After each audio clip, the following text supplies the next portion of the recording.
Hi friends, welcome back to YouTube channel. So இந்த வீடியோ பதிவில் கவுன்சிலிங் பற்றி நிறைய பேர் நிறைய டவுட்ஸ் கேட்டிருந்தீங்க. மேக்ஸிமம் நான் ரிப்ளை பண்ணியிருக்கேன். பட் தெரியாதவங்களுக்கும் புதுசாக போகிறவங்களுக்கும் யூஸ்ஃபுல்லாக இருக்கும் அப்படிங்கிறக்காக இந்த வீடியோ மேக் பண்ணியிருக்கேன். ஸோ வீடியோக்குள்ளே போகிறதுக்கு முன்னாடி நம்ம சேனலை சப்ஸ்கிரைப் பண்ணாமல் பார்த்துட்டு இருந்தீங்கன்னா சப்ஸ்கிரைப் பண்ணி சப்போர்ட் பண்ணுங்கள். ஸோ கவுன்சிலிங் போகும்போது என்னென்ன டிபார்ட்மெண்ட் சூஸ் பண்ணணும் அப்படிங்கிறது ஆல்ரெடி எல்லாத்துக்குமே தெரிஞ்சிருக்கும். அண்ட் உள்ளே போகும்போது என்னென்ன ப்ராசஸிங் இருக்கும், எப்படி உங்களுக்கு கவுன்சிலிங் நடக்கும், அண்ட் நிறைய பேர் நிறைய கமெண்ட் பண்ணியிருக்கீங்க. ஸோ அதை பற்றின டீட்டெயில் வீடியோ கொடுத்தோம் அப்படின்னா பார்க்குறவங்களும் யூஸ்ஃபுல்லாக இருக்கும் அப்படிங்கிறக்காக தான் இந்த வீடியோ மேக் பண்ணியிருக்கேன்.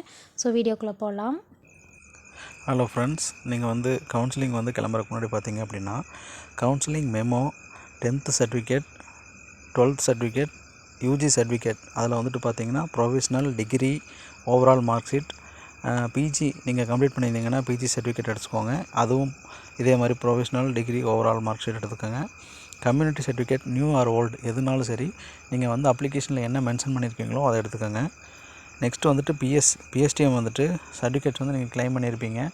எது வரைக்கும் டிகிரி வரைக்கும் க்ளைம் பண்ணியிருந்தாலும் சரி, அது வரைக்கான பிஎஸ்டிஎம்ஸ் எடுத்துக்கோங்க. ஒரிஜினல் எடுத்துக்கோங்க. நீங்கள் அது ஆன்லைனில் அப்ளை பண்ணியிருந்தாலும் சரி, மேனுவலாக நீங்கள் இதுக்கு முன்னாடி ஃபஸ்ட்டு வாங்கியிருப்பீங்க. சீல் வச்சு டீச்சர்ஸ் சைன் பண்ணி கொடுத்துருப்பாங்க, ஹெட் மாஸ்டர்ஸ், அது மட்டும் வாங்கிக்கோங்க. நெக்ஸ்ட்டு டைப்பிஸ்ட் அல்லது ஸ்டெனோ கேண்டிடேட்ஸாக இருந்தாங்கன்னா நீங்கள் அதை க்ளைம் பண்ணியிருந்தீங்க அப்படின்னா அந்த தமிழ், இங்கிலீஷ் ரெண்டுக்கானது ஹையர், லோயர் போத் ரெண்டுமே எடுத்துக்கோங்க. அது போக அடிஷ்னலாக பார்த்தீங்கன்னா பாஸ்போர்ட் சைஸ் ஃபோட்டோஸ் எடுத்துக்கோங்க. Aadhaar card original and xerox எல்லாத்துக்கும் ஒவ்வொரு செட் எடுத்துக்கோங்க. அது ரொம்ப முக்கியம். அது உங்களுக்கு ஃப்யூச்சரில் யூஸ் ஆகும். எங்கே வேணாலும் கேட்டாலும் நீங்கள் ஈஸியாக சப்மிட் பண்ணிடலாம். நெக்ஸ்ட்டு நீங்கள் கவுன்சிலிங் நீங்கள் மார்னிங் பேட்சாக இருந்தால் நீங்கள் ப்ரீவியஸ் நைட்டே நீங்கள் சென்னை ரீச் ஆகிற மாதிரி பார்த்துக்கோங்க. இன்கேஸ் நீங்கள் ஆஃப்டர்நூன் பேட்சாக இருந்தீங்கன்னா மார்னிங் ரீச் ஆகிற மாதிரி பார்த்துக்கோங்க. அதுதான் உங்களுக்கு ரொம்ப சேஃப். இன்கேஸ் ஏதாவது டிலேஸ் இருந்ததுன்னா நீங்கள் அதுக்கு முன்னாடி ரீச் ஆகிறது ரொம்ப நல்லது. கவுன்சிலிங் சம்மந்தமாக சில டவுட்ஸ் கேட்டிருந்தீங்க. அதை உங்களுக்கு எனக்கு தெரிஞ்சதை சொல்லிடுறேன். 10th சர்டிஃபிகேட் ஸ்கூலில் இது ஃபயர் ஆகிடுச்சு அப்படின்னு சொல்லி ஒருத்தர் கேட்டிருக்கீங்க. அது ஃபயர் ஆனாலும் ப்ராப்ளம் இல்லை. உங்களுக்கு மறுபிரதி கொடுத்துருப்பாங்க. அதனோட சர்டிஃபிகேட்ஸ் அதனோட சர்டிஃபிகேட் நம்பர் நீங்கள் அப்ளிகேஷனில் மென்ஷன் பண்ணியிருந்தீங்கன்னா நீங்கள் அதை காட்டினா ஒன்றும் பிரச்சனை கிடையாது. அதுவே அவங்க ஏற்றுக்குவாங்க. நெக்ஸ்ட்டு டாக்குமெண்ட்ஸ் ஒன்ஸ் செக் பண்ண தான் செய்வாங்க. திருப்பி உங்கள்கிட்டே கொடுத்துருவாங்க. நீங்கள் எந்த டிபார்ட்மெண்ட்டில் ஜாயின் பண்ணுறீங்களோ அவங்க தான் உங்களோட ஒரிஜினல் டாக்குமெண்ட்ஸ் வச்சுக்குவாங்க. அது வரைக்கும் உங்கள்கிட்ட டிஎன்பிஎஸ்சிலேருந்து யாரும் டாக்குமெண்ட்ஸ் வாங்கிக்க மாட்டாங்க. இந்த counselling vacancy list and distribution பார்த்திங்க அப்படின்னா ஒவ்வொரு டே கம்ப்ளீட் ஆனதும் அந்த ஈவினிங் உங்களுக்கு டிஎன்பிஎஸ்சி வெப்சைட்டில் அப்டேட் பண்ணிடுவாங்க. அதை நீங்கள் செக் பண்ணிவிட்டு உங்களுக்கு என்ன டிபார்ட்மெண்ட் தேவையோ அதை நீங்கள் சூஸ் பண்ணிக்கலாம். அதில் நீங்கள் ஆர்டர் பண்ணிக்கோங்க. First preference, second preference, third preference அப்படின்னு நீங்கள் ஆர்டர் பண்ணிக்கோங்க. இன்கேஸ் நீங்கள் நினைச்ச டிபார்ட்மெண்ட் கிடைக்கல அப்படின்னா நீங்கள் செகண்ட் ப்ரிஃபரன்ஸ் அந்த மாதிரி செக் பண்ணி நீங்கள் எடுத்துக்கலாம். அது உங்களுக்கு ரொம்ப யூஸ்ஃபுல்லாக இருக்கும். நீங்கள் எதுவுமே செக் பண்ணாமல் போனீங்க அப்படின்னா உங்களால் எதுவும் பண்ண முடியாது. அங்கே என்ன டிபார்ட்மெண்ட் அவைலபிளாக இருக்கோ அதை தான் நீங்கள் எடுக்க முடியும். நெக்ஸ்ட்டு பிஎஸ்டிஎம்மில் சைன் பண்ண டேட் 21/20 இந்த மாதிரி மாற்றி கொடுத்துருக்கேன் அப்படின்னு சொல்லியிருக்கீங்க. அது நீங்கள் தப்பாக, அதாவது பிஎஸ்டிஎம் இல்லாமல் நீங்கள் பிஎஸ்டிஎம் க்ளைம் பண்ணியிருந்தீங்க அப்படின்னா தான் உங்களுக்கு அது மேஜர் இஷ்யூ. டேட்ஸ் மாற்றி போட்டிருக்கீங்க அப்படின்னாலும் எந்த பிரச்சனையும் வராது.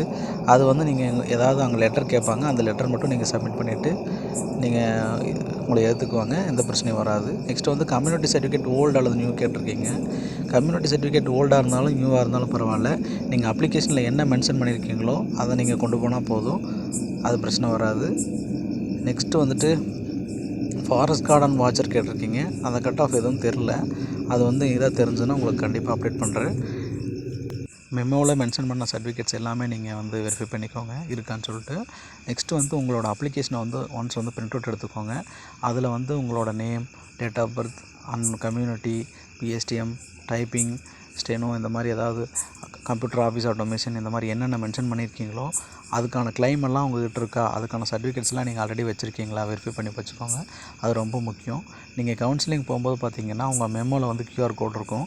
அந்த கியூஆர் கோடை ஸ்கேன் பண்ணி உங்களுக்கு அவங்க உள்ளே அலோவ் பண்ணிடுவாங்க. நெக்ஸ்ட்டு உங்கள் டேபிள் நம்பர் மென்ஷன் பண்ணியிருப்பாங்க.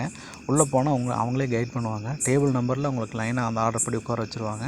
அதில் அவங்க சொல்ல சர்டிஃபிகேட் ஆர்டர் படி நீங்கள் எல்லா சர்டிஃபிகேட்ஸும் எடுத்து வச்சிங்க அப்படின்னா அவங்க செக் பண்ணிவிட்டு அவங்க வெரிஃபை பண்ணிவிட்டு உங்களை கவுன்சிலிங் அலோவ் பண்ணுவாங்க. நீங்கள் வச்சுருக்க டிபார்ட்மெண்ட் என்ன டிபார்ட்மெண்ட் இருக்குது, அது ஸ்டேட் வேகண்ட்டாக அல்லது டிஸ்ட்ரிக்ட் வேகண்டான்னு சொல்லி செக் பண்ணிவிட்டு நீங்கள் அது வந்து உங்களுக்கு பிடிச்ச டிபார்ட்மெண்ட் எதுவோ அதை நீங்கள் எடுத்துக்கலாம். நெக்ஸ்ட்டு வந்துட்டு உங்கள் சர்டிஃபிகேட்டில் உங்களுக்கு ஏதாவது ஒரு ப்ராப்ளம் வருது அப்படின்னா உங்களை உடனே ரிஜெக்ட் பண்ண மாட்டாங்க. உங்களை வந்து வித்ஹெல்டில் வச்சுருப்பாங்க. நீங்கள் மறுபடியும் அதை ப்ரூவ் பண்ணும்போது உங்களை வந்துட்டு கண்டிப்பாக உங்கள் செலெக்ஷன் எடுத்துப்பாங்க. யாரும் ரிஜெக்ட் பண்ண மாட்டாங்க உடனே.